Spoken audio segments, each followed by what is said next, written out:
नए वीडियो के साथ आपका स्वागत है। हमारे चैनल दिल से डायलॉग के साथ जुड़िए और रोचक वीडियो का आनंद लीजिए। भगवान शिव के 12 ज्योतिर्लिंग देश के अलग अलग भागों में स्थित हैं। मान्यता है कि इन 12 जगहों पर शिव जी ज्योति स्वरूप में विराजमान हैं। इस वजह से इन 12 मंदिरों को ज्योतिर्लिंग कहा जाता है। 12 ज्योतिर्लिंगों में सोमनाथ, मल्लिकार्जुन, महाकालेश्वर, ओंकारेश्वर, केदारेश्वर, भीमाशंकर, विश्वेश्वर या विश्वनाथ, त्र्यंबकेश्वर, वैद्यनाथ, नागेश्वर, रामेश्वर, घुसमेश्वर या घृष्णेश्वर शामिल हैं। इन्हें 12 ज्योतिर्लिंग के नाम से जाना जाता है।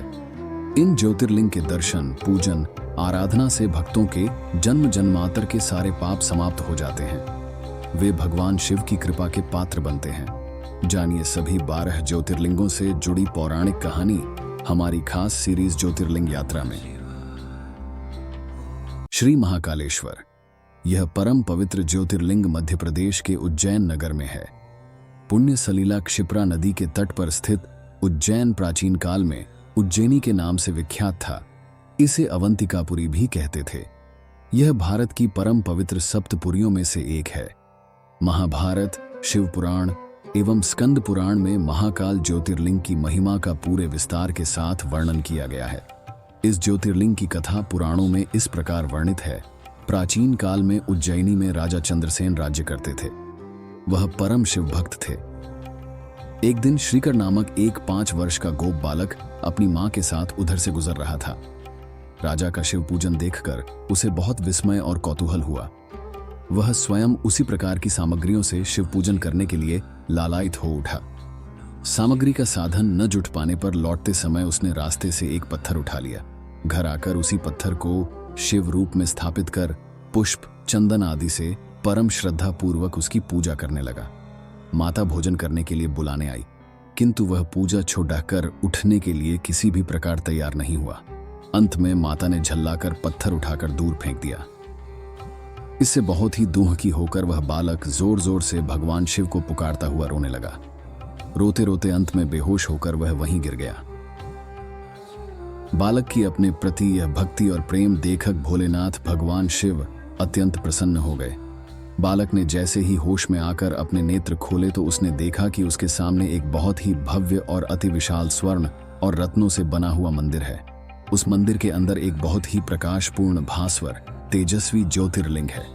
बच्चा प्रसन्नता और आनंद से विभोर होकर भगवान शिव की स्तुति करने लगा। माता को जब यह समाचार मिला तब दौड़ दहाकर उसने अपने प्यारे लाल को गले से लगा लिया। पीछे राजा चंद्रसेन ने भी वहां पहुंचकर उस बच्चे की भक्ति और सिद्धि की बढ़ी सराहना की। धीरे धीरे वहां भीड़ जुट गई। इतने में उस स्थान पर हनुमान जी प्रकट हो गए। उन्होंने कहा, मनुष्यों, भगवान शंकर शीघ्र फल देने वाले देवताओं में सर्वप्रथम है।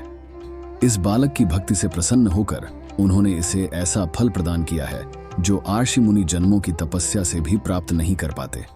इस गोप बालक की 8वीं पीढ़ी में धर्मात्मा नंद गोप का जन्म होगा। द्वापर युग में भगवान विष्णु कृष्ण अवतार लेकर उनके वहां तरह तरह की लीलाएं करेंगे। हनुमान जी इतना कहकर अंतर्धान हो गए।